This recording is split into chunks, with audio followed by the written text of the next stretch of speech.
Dawn had yet to break, but an eerie silence had fallen over Caleb Whitaker's cabin, which stood alone in the middle of the vast prairie. The wind stopped blowing, and Caleb, with the intuition of someone who had lived too long in solitude, suddenly realized something was wrong. His hand reached for the familiar Winchester beside the bed. Each step on the dry wooden floor echoed like gunshots in the quiet space. He glanced through the small window, and the lonely cowboy's heart suddenly tightened. 3 female figures, motionless as stone statues, were sitting on his porch. They were Cheyennes, with braided hair and worn leather skirts, their eyes not on Caleb but on his land, waiting for something he could not predict. This mysterious appearance sowed a deep unease in Caleb's heart, a feeling of suffocating suspense. Caleb stepped out, the door creaking as a warning. 3 pairs of eyes turned towards him, silent but full of scrutiny. He recognized them as 3 sisters. Winona, the eldest, with a weathered and sad look. Tala, with a sharp gaze that swept over the house, the gun and the scars on Caleb. And Nika, the youngest, with a stubborn yet fearful look in her dark eyes. "What do you want?" Caleb asked, his voice hoarse, having not spoken in a long time, except for curses in the wind and dust. Winona stood up, her posture straight. "I'm Winona," she said, her English clear but with a tribal accent. "These are my sisters, Tala and Nika. We're from the Cheyenne tribe, 2 days' journey from here." Caleb clenched his gun. "This is my land. Go away." Winona was unfazed. "We were sent to see you, Caleb Whitaker." Hearing his name being called, Caleb was startled. He lived in seclusion, only dealing with the town of Redemption twice a year. How did they know about him? "Who sent you?" he demanded. "Our elders," Winona replied, her voice low and sad. "They said you have until sunset to choose one of us to be your wife." Winona's words were like a slap in the face to Caleb, who had sworn never to love or be attached to anyone again. A bitter laugh tore through his throat. "That's the craziest thing I've ever heard. You guys have come a long way for nothing. I'm not looking for a wife, never will be. Go away." Tala spoke up, her voice softer but firm. "We can't leave." Tears filled Winona's eyes. "If you refuse, our fate will be worse than living with a man who doesn't want us." Anger flared up in Caleb, not for them, but for this cruel world that always sought to break what was broken. He did not understand their game, but their determination was not deceit. It was determination forged from desperation. "Get in," Caleb growled, backing away from the door. "But don't think this means you're staying." They passed him, gently, but their presence was like a storm in the solitude he had so carefully built. The inside of the hut suddenly became unusually small. Caleb was busy by the fire, his back to them, but he could feel their eyes on him. He expected them to sit down, waiting like lost travelers. But no, Winona picked up the broom, sweeping the floor with an almost sacred rhythm, her movements graceful, the curves of her body hidden in the morning light. It was not submission, but an affirmation, a way for the Cheyenne to put down roots in this place. Tala found a torn shirt. Her fingers skillfully patched each needle, shining like little stars. The sight stabbed Caleb like a sharp knife. Sarah had mended clothes like that too, humming softly. He turned away, his chest tightening. Nika stood near the door, watching him chop wood outside, her braids swaying as she tilted her head, curiosity battling fear. The sound of the axe chopping wood startled her, but she did not run. Caleb felt her gaze, and that of all 3 of them, like a burden he was not ready to bear. He did not speak, did not invite, but he also observed Winona's quiet strength, Tala's meticulous precision, and the indomitable spirit hidden behind Nika's young heart. They were people, not just a problem on his porch, and that scared him more than anything. By midday, the sun was scorching. Caleb drew water from the well, the rope groaning. He took a long drink, the coolness a brief blessing. Tala stepped out holding 3 tin cups, her eyes asking without words. He hesitated, every kindness drew him deeper into their madness. But refusing water in this sun was not Caleb. He filled the cup, their fingers brushing as he passed it away. Her skin was warm, calloused by her own struggles, and the touch lingered like a forbidden thought. She nodded slightly and brought water to her sisters. Caleb retreated into the stables, needing the distance, needing the familiar solitude. But the loneliness was gone. The sisters were here. Their presence was a crack in the walls he had built. Why him? Why this crazy request? The question gnawed at them unanswered as the sun rose higher, pulling them all towards the sunset. In the afternoon, the sun gradually sets, casting long shadows on the grassland. Caleb's arms ached from chopping wood, his wet shirt clinging to his broad shoulders. Inside the hut, the air was heavy with something indescribable. Winona, Tala, and Nika moved through his space, their presence a silent storm. He didn't want them here, but their work, Winona's steady sweeping, Tala's precise needlework, Nika's careful steps, gnawed at his solitude. He caught himself looking too long. Winona was by the fire, stirring a pot of soup from his meager supplies. Her braids swayed gently, caressing the curve of her lower back, the firelight outlining her silhouette. Caleb's eyes stopped. Then he turned away in surprise. Sarah's ghost still lingered in his chest, a wound that could not heal. He grabbed his rifle and walked out the door, craving fresh air. "You haven't eaten," Winona said, her voice steady through the silence. Her jet-black eyes looked straight at him, unwavering. "A man cannot live by his work alone." He didn't answer, but he sat down, the chair groaning under his weight. She set down a tin plate, her fingers brushing his. The touch was like a spark, sharp and dangerous. He held his breath, and her eyes met his, a rough flash of emotion passing between them. The hut suddenly shrank, the heat from the fire pressed against his skin. Nika was outside, her voice softly coaxing the horses. Tala sat at the mending table, her head bowed, oblivious to the tension swirling around the room. Caleb paused, the plate suspended in midair. Winona leaned closer to pour the water, her sleeves slipping down, revealing the smooth line of her collarbone, glistening with sweat. His heart was pounding. She was a stranger, a responsibility imposed on him. But her nearness stirred a longing he had buried with Sarah. He stood up abruptly, the chair creaking. "Gotta check the fence," he muttered. A lie. Winona didn't move, but her eyes followed him, seeing through him. He strode to the stable, clutched a fence post, and tried to extinguish the fire in his veins. Winona followed, her soft leather shoes making no sound on the grass. "You run away from what you feel," she said, stopping close by. Her voice was low, non-judgmental, but it cut deep. Caleb turned back, his jaw clenched. "You don't know me." She stepped closer, unafraid. "I know a man haunted by a ghost." Her words were penetrating, naked and true. He was close to her, too close, her breath warm on his neck. Her eyes searched for him, carrying her own scars. Loss, duty, survival. His hand automatically reached up, caressing her jaw, her skin soft and warm, a pulse beneath his palm. She did not step back, her lips parted, a silent invitation. Caleb leaned in, the world narrowing to her lips, the curve of her neck where a bead of sweat glistened. His fingers slid down her arm, her heart pounding under his touch. It was not just desire, it was a need, fierce and fragile, two broken souls clinging to life. A long, cold howl tore through the air, a wolf's cry, its cry cutting through the dusk. Winona stiffened, her eyes flashing with Cheyenne instinct, reading danger in the call of the wild. Caleb stepped back, his hand falling as if burned. "He's close," Winona whispered, her voice tense, her hands clenched as if she held fate in her hands. Caleb grabbed his rifle, scanning the prairie as it slowly sank into darkness. Nothing moved, but the air seemed alive, watching. They rushed into the cabin. The sisters gathered, their faces tense. Tala spoke, her voice calm but heavy.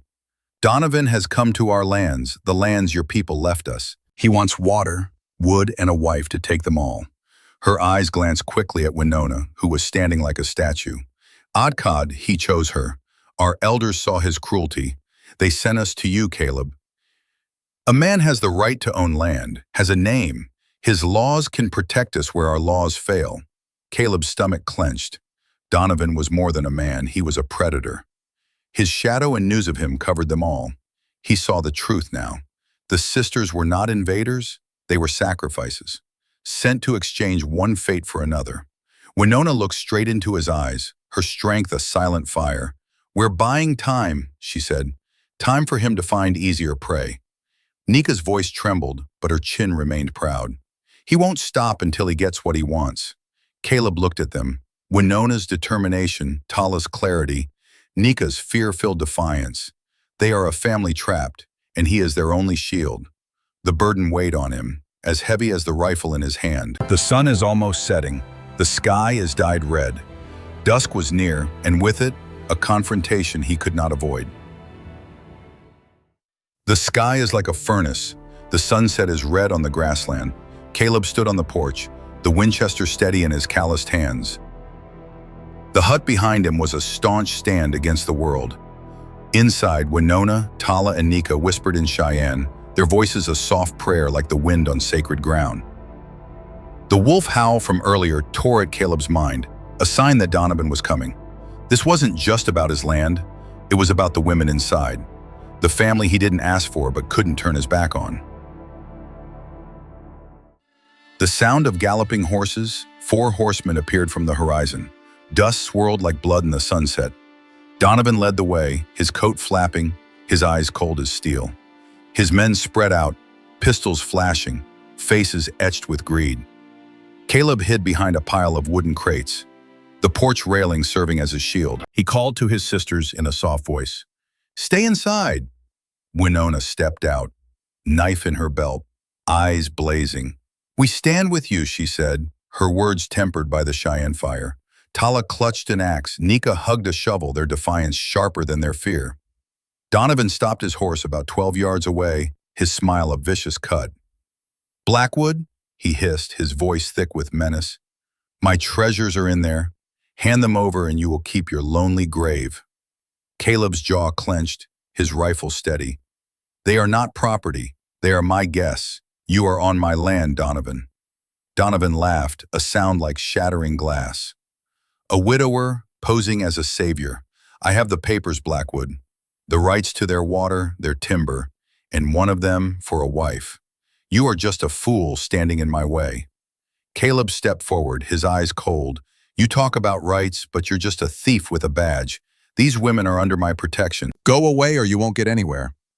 Donovan's smile faded, his hand twitching near his holster. "You will bleed for this," he spat. "You and your red women."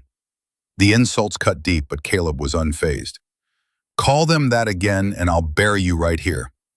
The air split open, a gunshot breaking the confrontation.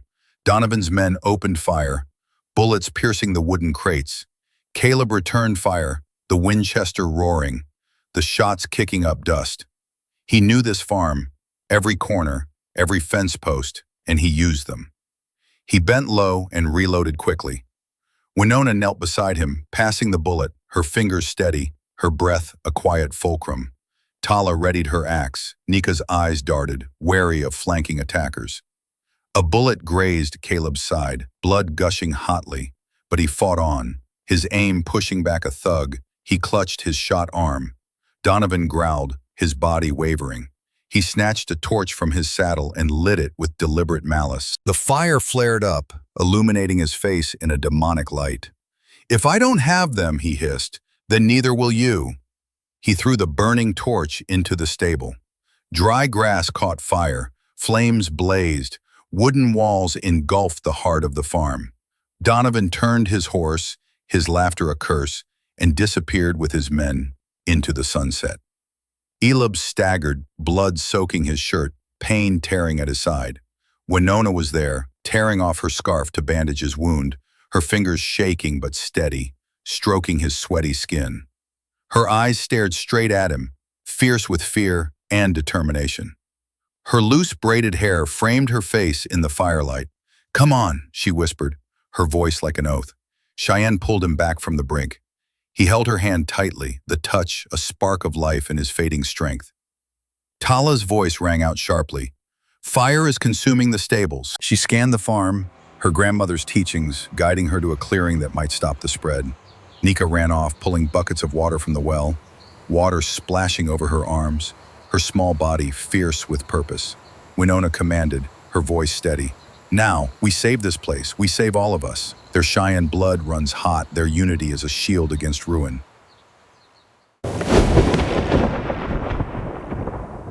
Cheesing there from all like or alarms, system save, even blood pooed. Caleb from Mia, her and extremis, lost or racked, their ways, and blood we minster. And Winona, a grand extremis, less hin lest its ballots, and considers helping the work offers. Winona commanded terminist were lines. We will contact a service highline, putting some playing out, look saving us friend place, must like them, we mill expanding by there, in bands, like a mood at killed. Now their words. We came still on the words. New stayed now years. We know what her. Winona, as right sight, she dring out of the killed. A news stale save their assignus one commanded. Wide o raise yar words who wants to having that. Blood performs stage, and our changing history of ghost cards. Winona pulled himself, but funded fierce and luck one, the strectored in their age, in mackening their place. If you really does like those cards, our use and Clenium review these ways. Not of you, even use the region and evil, water have me together. Not relay, advising you, the next of the kale, waters, but noth, your friended. This positive this, on your friended at her. Merchant sees that the she saved this place for heater with an age trail, in downline around a night. A recite, the wards two at first. Nika, blood dripping a railing, blood dripping to the ground, he swung a wet sack into the fire. Every movement was a pain, but he would not fall. Tala chopped at the burning debris, sweat glistening on her neck, her movements as precise as a warrior's. Nika's buckets overflowed. Her hands were ragged, but her indomitable look burned brighter than the fire. Winona took the lead, extinguishing the flames, her skirts tight against her body, each swing a testament to her strength. The fire fought fiercely, clawing at the stables, threatening the heart of the farm. Hours passed. The smoke was suffocating, the heat was burning. Bafaya Tala's land held, slowing the fire. Winona's will, Nika's resilience, Caleb's tenacious fight, they held the line. By evening, the fire had died down to embers. The stables were damaged but still standing. The farm was saved. By the right, they collapsed to the ground, covered in dust, exhausted, but alive. Caleb's vision blurred, his wound a burning burden. Winona's hand remained on his, her eyes fierce with something deeper than duty. Baitala and Nika looked on, their faces etched with fear and hope. The farm still stands, but Donovan's torch is a promise. He will return. Caleb's blood stained the ground, and the night fell, heavy with fear. Can he stand up again? Can they hold this fragile home against a man willing to burn it to the ground? Blackjack, as the first weak rays of sunlight filtered through the lingering smoke, Caleb saw a sight of heartbreaking devastation. The stables, the heart of the farm, were nothing more than charred, blackened skeletons. The broken fence, the crooked stakes like skinny fingers criticizing the gray sky, the acrid smell of burning wood and loss filled the air, making every breath heavy. The wound in Caleb's side ached, but the physical pain was nothing compared to the emptiness inside him. He had lost so much, and now even the only place he called home was being taken away. In that moment of despair, Winona appeared beside him, silent as a ghost of the prairie. She knelt down, her calloused hands grasped his, giving him a strange strength. Her eyes, as deep as the night, looked straight at him, not only filled with worry, but also with an iron will, not allowing him to fall. "You gave us a home," she said, her Cheyenne accent ringing out like a sacred oath. "Now stay to keep it." Her touch, cool on Caleb's hot forehead, was not only care but also an invisible thread connecting two broken hearts. He clung to it, clung to her, clung to the hope of someone he could still be, not the ghost buried with Sarah. The following days passed like a nightmare, mixed with pain and hope. Winona worked tirelessly to tend to Caleb's wound, her hands expertly wiping away the blood and bandaging the wound with pieces of cloth torn from her own dress. Her figure moved through the firelight, strong but weary, a Cheyenne woman carrying the strength of her tribe. Meanwhile, Tala, with her knowledge of herbs passed down from her grandmother, diligently collected herbs and prepared herbal teas to help soothe Caleb's fever. Nika, the youngest sister, no longer had her usual stubbornness, but instead had a quiet concern. She drew water, cleaned up the ashes, her voice humming a soft melody echoing throughout the desolate farm. Flames though the stables were in ruins, they did not give up. Winona worked diligently at each new plank, her arms steady, sweat running down her jaw, as she struggled to rebuild. Tala meticulously clears the ashes from Sarah's garden, gently encouraging green life to sprout from the scorched earth. A quiet act of defiance in the face of devastation. Nika, though small, stubbornly tied up the wandering horses, her small frame straining with purpose. Her clear laughter, a rare ray of light, sometimes echoed among the ruins, like an affirmation that life still goes on. They are not just repairing boards or clearing land. They are stitching together a life, a family from the ashes of what was lost. Caleb lay there, leaning against the porch, his cane a support, his wound a slowly healing scar. He knew he was no longer whole, but he was still here, attached to these women, to this land, by something stronger than grief. The steppe still whispers warnings, a shadow that never fades. A vulture still soars high in the sky, its wings cutting through the sunset, a sign of hunger still lurking. Caleb knew Donovan was still not letting go. His cruelty still lingers, a horrible promise in the wind, waiting for a darker day. He could feel it in the throbbing pain in his side and the watchful eyes of his sisters. But they had faced fire and blood together, and that, for Caleb, was enough for now. These lands continue to tell their stories, of souls fallen and risen, of broken people and built up. Night falls, heavy stars cut through the smoky sky. Caleb lay by the stable, a burning wound in his side, blood soaking Winona's towel, now just a tattered diaper. The farm bore its own scars, charred timbers leaning, blackened barn walls, hay turned to ash.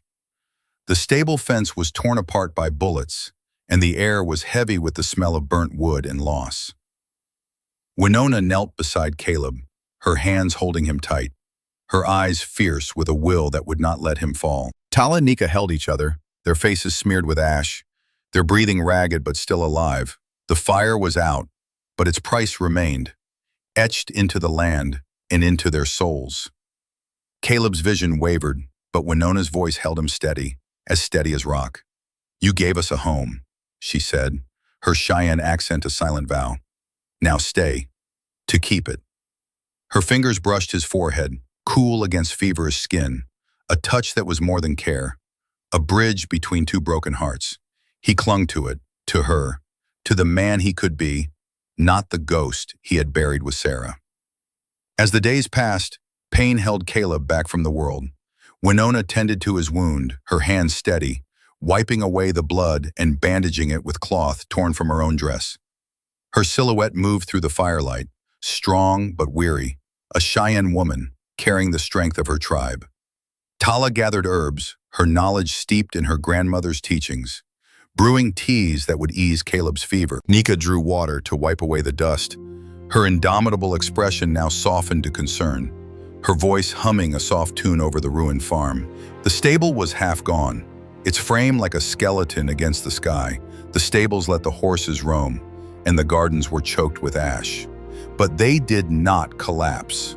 Winona hammered in new planks, her arms steady, sweat running down her jaw as she rebuilt. Tala cleared the ashes from Sarah's garden, gently coaxing green life from the charred earth, a silent act of defiance. Nika led the horse, her small body tense with purpose, her laughter a ray of light in the ruins. They are not just patching up boards or clearing land. They are stitching together a life, a family from the ashes of what once was. Krogrammas looked on, leaning against the porch, the stick a crutch, the wound a slow healing scar. He was not whole, but he was here, bound to these women, this land, by something stronger than grief. The steppe whispered warnings, a shadow that did not fade, a vulture soaring high, its wings cutting through the dusk, a sign of hunger that still lurked. The man who lit the fire was not done. His cruelty remained, a promise in the wind, waiting for a darker day. Caleb knew it, felt it in the ache in his side and the watchful eyes of his sisters.